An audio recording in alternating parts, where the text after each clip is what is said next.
में स्वर्गवासी मनुष्य जो थे क्या भिखारी थे? हमारे पूज्य श्री लक्ष्मी, श्री नारायण, श्री सीता, श्री राम, जो गांधी जी राम राज्य की भावना रखता था, उसी जमाने की बात है। क्या उसी समय में विकार था? अगर उनको विकार थे तो आज उनके चित्र मंदिरों में क्यों पूजे जाते हैं? आज जब मंदिरों में जाते हो, लक्ष्मी नारायण के मंदिर में जाते हो, तो आप उनके आगे क्या कहते हो? आप सर्वगुण संपन्न, 16 कला संपूर्ण, संपूर्ण निर्विकारी, ऐसे कहते हो ना? क्या कहते हो? आप सर्वगुण अपूर्ण, आप विकारी, ऐसे तो नहीं ना? उनको निर्विकारी क्यों कहते हो? जरूर कंट्रास्ट है ना, विकार और निर्विकार का कोई तो कंट्रास्ट है ना। तो इसी सारी बातों को भी समझना है ना। और अपने को कहते हैं विकारी, हम पापी, हम नीच, हम कपट। अपने को ऐसे कहेंगे, उनको कहेंगे आप संपूर्ण, आप सर्वगुण संपन्न, 16 कला संपूर्ण, संपूर्ण निर्विकार। देवता को ऐसे कहते हैं, तो क्यों कहते हैं? जरूर कोई कंट्रास्ट है ना। और अंग्रेजी में भी कहते हैं वाइसलेस और विशेष। तो फर्क है ना विशेष में और वाइसलेस में। तो विशेष किसको कहेंगे? जिसमें वाइसिस है। तो वाइसिस किसको कहा जाता है? तो ये भी समझने की बात है। तो वाइसलेस, ऐसे में निर्विकार का मतलब ही है वाइसलेस। तो उसकी माना वाइसिस का लेस चाहिए ना। तो कैसे वाइसलेस? तो माना वाइसिस नहीं, उनको कहेंगे लेस। बाकी ऐसे नहीं है कि ये विकारों के बिना दुनिया कैसे चलेगी, तो उसको वाइसलेस कैसे कहेंगे? तो वाइसलेस वर्ड का भी अर्थ का समझना है ना। तो ये सभी चीजों को समझना है कि हमारी दुनिया उसी बल से चली हुई है जिसमें हमारे पास विकारों का बल नहीं। विकार कोई बल नहीं है, विकार से तो हम घिरे हैं ना। तो ये सभी चीजों को समझना है। इसीलिए इस बातों को समझ करके हम अपने संसार को कैसे ऊंचा उठाएं और उसके लिए हमें क्या करना चाहिए और किस तरह से हम ऊंचे हो सकते हैं, उसको यथार्थ समझना, उसको ही कहेंगे सच को जानना। इसीलिए कहा जाता है गॉड इज ट्रुथ, यानी इसी सत्यता को परमात्मा ही जानता है। ट्रुथ को परमात्मा ही जानता है, कोई जान ही नहीं सकता है। इसीलिए तो बेचारे मनुष्य नहीं जानते ना, तब तो कहते नहीं तो भाई तो संसार ऐसा ही चलेगा। तो संसार कैसे चलेगा? अगर ऐसा ही चलेगा तो चला के दिखाओ ना। आज क्यों संसार अशांत हुआ है? ऐसा ही चलेगा तो चला रहे हो नहीं संसार, तो उसमें चला क्यों रहे हो? अशांत है, दुख है। देखो हाहाकार लगी हो गई है ना। ये देखा नहीं, सुना नहीं, गीत में भी देखो ना आज हमारा भारत क्या है। तो ये क्यों है? अगर हम चला के जानते हो तो दिखाओ ना चला करके ना। तो संसार क्यों हमारा दुख और अशांति में आ चुका हुआ है? इसलिए बात कहती है मनुष्य तुम नहीं जानते हो, मैं जानता हूँ कि तुम्हारा संसार कैसे सुखी बनेगा।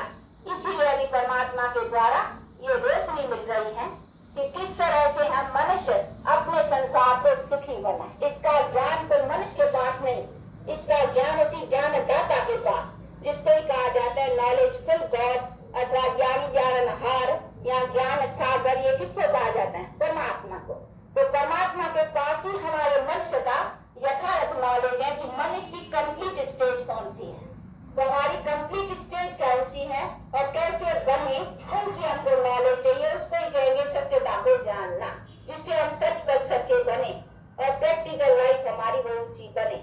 जब तक ऐसी लाइफ नहीं बनी है तब तक मानो हम सत्यता को जानते ही नहीं है। बाकी ये कॉमन सत्यता किसी ने कुछ कहा, हमने भी वही सुनाया, तो इसको बड़ी सत्यता कहेंगे। सत्यता है कि हमारी लाइफ की सत्यता क्या है, वास्तविकता क्या है, जिसको हम जान कर करके उसी वास्तविकता को प्राप्त करें, तो इसको कहेंगे सत्यता। कि हमारी लाइफ की जो वास्तविक अर्थात एम ऑब्जेक्ट है वो क्या है और उसी को हम कैसे पाए। तो कहेंगे ये राइट स्टेज को जानता है और राइट स्टेज को प्राप्त करता है, तब तो कहेंगे ना सत्य को जानना। तो ये सभी ज्ञान होना चाहिए ना। अभी ये ज्ञान सवा परमात्मा के और कोई दे भी नहीं सकता। इसीलिए ये हम भी अभी उनके द्वारा सुन रहे हैं। नहीं तो हम भी ऐसे कहते थे जैसे दुनिया कहती है ना, क्या भाई ये विकार है, विकारों के सिवा दुनिया कैसे चलेगी, ऐसे ही चली आई है। क्योंकि हमारे पूज्य देवताओं के भी बायोग्राफी में कई कई ऐसी बातें शास्त्रों में लिखी हुई है जिसमें भी कई मनुष्य मूझे हुए हैं। जैसे रामचंद्र के जमाने में भी लड़ाई नहीं, रावण के साथ लड़ाई, तो वो समझते कि उसी जमाने में भी लड़ाई हुई है ना। तो ये तो सभी जमानों में हुआ है। तो कृष्ण के साथ भी लड़ाई, हाँ उसके जमाने की बातें हैं।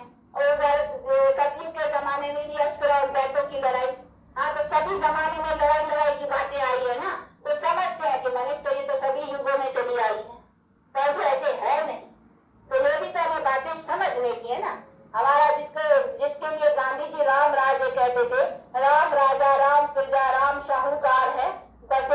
कीजिए दाता धर्म का उपकार है, ये कहावत बहुत मशहूर है। तो जब भी इतना धर्म के उपकार का जमाना था तो वहां कैसे राम और रावण की लड़ाई होंगी। अभी इसका भी बैठ करके अर्थ समझना है। वो कोई त्रेता वंश राजा राम की लड़ाई का बात नहीं है। ये राम और रावण क्या है ये सभी पर बातें समझने की। रावण कोई 10 शीश वाला कभी आदमी हुआ ही नहीं है न कोई राजा था, आदमी नहीं था तो राजा कहाँ से होगा। तो ये 10 शीश वाला कभी कोई आदमी था ही नहीं। अभी ये किस अर्थ से बनाई है बातें वो समझने की। 10 शीश का अर्थ है 5 विकार स्त्री के और 5 विकार पुरुष के। इसको अपने व्यक्ति का ये कहेंगे सिंबल निशान है। बाकी ऐसे नहीं कि 10 शीश वाला आदमी होता है। तो देखो इन सभी बातों का अर्थ समझना है ना। तो ये है अपवित्र मनुष्यों का सिंबल, यानी नर नारी दोनों जब अपवित्र होते हैं तो संसार दुखी होता है। उसको कहा जाता है रावण राज्य, यानी विकारों का राज्य। रावण विकारों का सिंबल समझो। बाकी कोई मनुष्य नहीं है 10 शीश वाला। नहीं 10 शीश वाला कभी आदमी होता है क्या? कोई जमाने में कभी हुआ नहीं है। नहीं देवता थे तो भी 2 आंखें वाले 1 सिर वाले, ऐसे 3 आंखें वाले या 4 सिर वाले या 4 भुजाएं वाले नहीं। भुजा 2 देवता तो भी 2 भुजा, जो तो इसीलिए चित्र करेक्ट बनाए है ना कि भाई ये 2 भुजा के लक्ष्मी नारायण 2 भुजा वाले मनुष्य जैसे होते हैं। लेकिन उनकी लाइफ जरूर ऊंची थी। बाकी तीसरी आंख का ये 3 आंखें भी जो दिखलाते हैं इनका भी अर्थ है ये थर्ड आई ऑफ विजडम, ज्ञान का नेत्र है। बाकी ज्ञान का नेत्र ऐसा नहीं कोई 2 नेत्र निकल आएगा, नहीं। मनुष्य को तो 2 नेत्र है जो देखने के लिए, वो तो 2 नेत्र की बात है। लेकिन ये ज्ञान का नेत्र जो अभी ये ज्ञान मिल रहा है ना, इसको कह सकते हैं कि अभी थर्ड आई ऑफ विजडम है। तो दुनिया बोली आंख निकल आई है नहीं, वो ज्ञान का चिन्ह है, निशान है जो चित्रकारों ने बैठे दिखाया। ज्ञान कैसे दिखाया? इस मनुष्य के पास ज्ञान है तो इधर आंख दिखा दी है बस, तो ये उसका निशान है।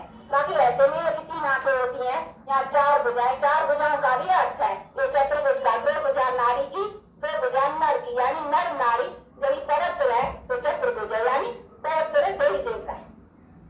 इसीलिए उसका सिंबल है।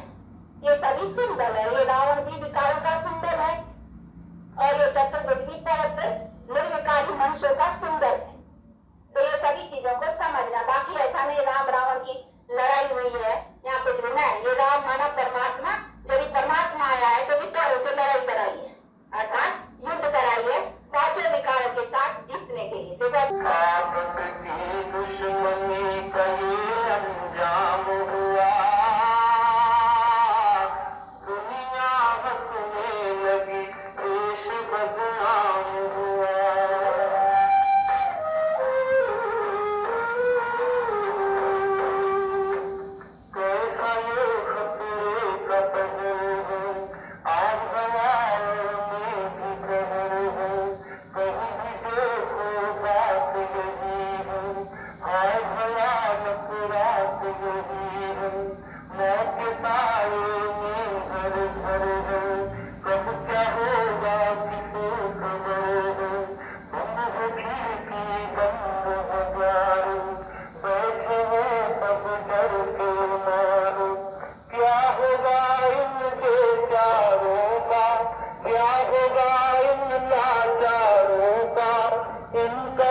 नजर